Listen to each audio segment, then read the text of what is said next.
Hello, welcome to the channel. In this video we are going to talk about how to change the igniter for Whirlpool oven. So in this one we have a range with gas oven. So we did the basic steps by turning off the power for 30 minutes and trying to reset it and do the basic cleaning, but it didn't work.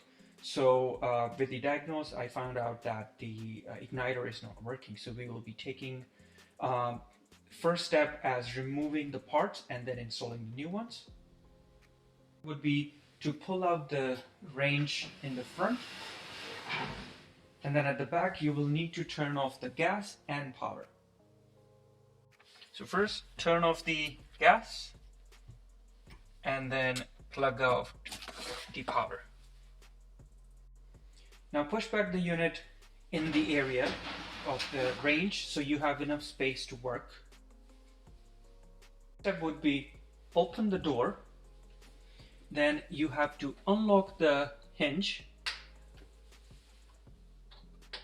Now pull up the door to where it latches a little bit so it gets a little heavier here. Hold it and pull it out, and then keep the door somewhere safe so you don't hit it or scratch it by mistake.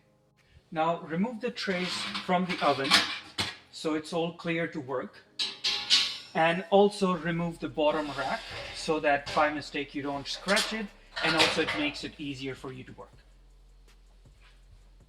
Now we will start disassembling the parts at the bottom to access the igniter.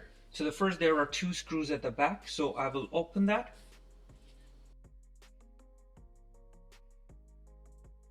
When those two back screws are open, the tray at the top will come out, so you have to pull it from the back and then slide from the front and then just remove the whole part. Then you will see a steel plate. There are two screws here, so now we will open them. These two screws are removed. You have to pull the plate to the front so that at the back it can latch out, and now pull the plate out.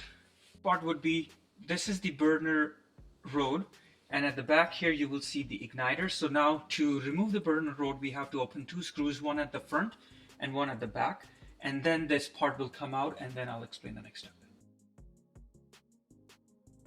Once you remove those two screws, you have to hold the burner line here, pull it out, and it will unhook from the gas, and you will see this igniter wire coming, and you should see the igniter. So now the next step would be to unhook this wire, and because it can fall in, it's not very hard to take it out. I'll explain that as well, but just use something heavy to hold it in place.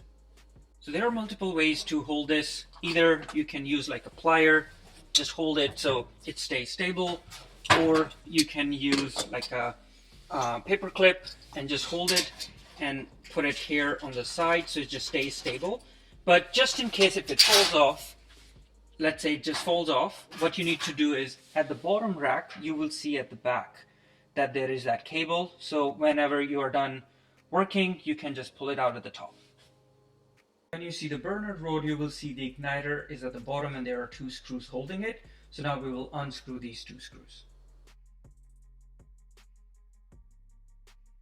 Once you unscrew the old part, we will replace it with the new igniter, and I will put the part number and the link below in the description. Now once you replace the part, now we will be doing all the steps in reverse. The new igniter is placed on the burner rod. Now we will be installing it back. So the first would be to connect the igniter cable here with the igniter at the bottom. So if you see, it's very easy. Now anything that you were using to hold the cable, you can remove that. And next part is to install back the burner on the gas line. So if you look carefully, there is a gas line at the middle right here. So what you do is you have to put back this burner rod over that gas line, and I think you might be able to see it from a different angle.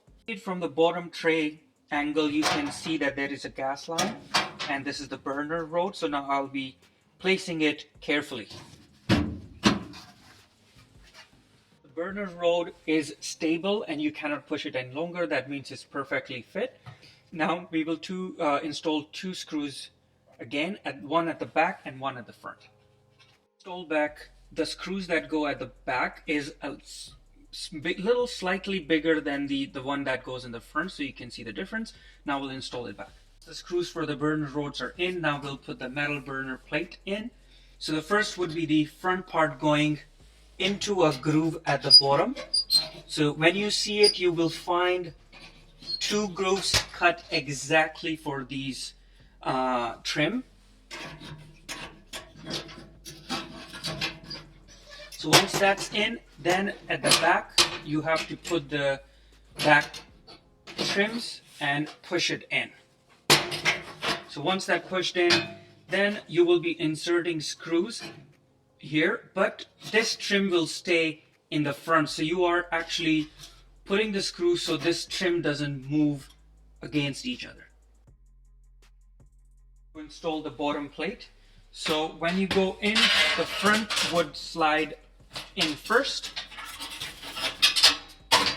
and then that back plate would sit at the back, and then you install the two screws.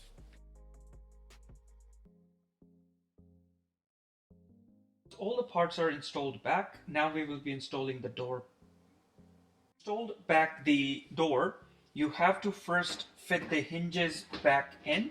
So once they are in, you will feel that they are stable at the bottom. Then open the door and close the locks all the way, and then test the door. Sometime you will notice that if the locks are not properly in, either the door won't close or it will sit not aligned on the side. So once it's aligned, please open the door back, double check the hinges and the lock. Once that's secured again, and then you can test it again. Installing the other accessories like the track on the inside or the bottom tray, we will turn on the gas and power to test it.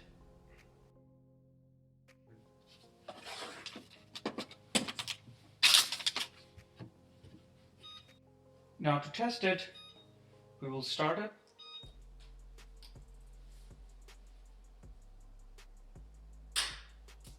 Once the oven is working, you will see the temperature increasing. So I already saw from the preset it's 100 Fahrenheit and it will go higher. Once that's all done, you can turn it off and then install back the other accessories. This video helped you to fix your problem. Please like and subscribe to the channel.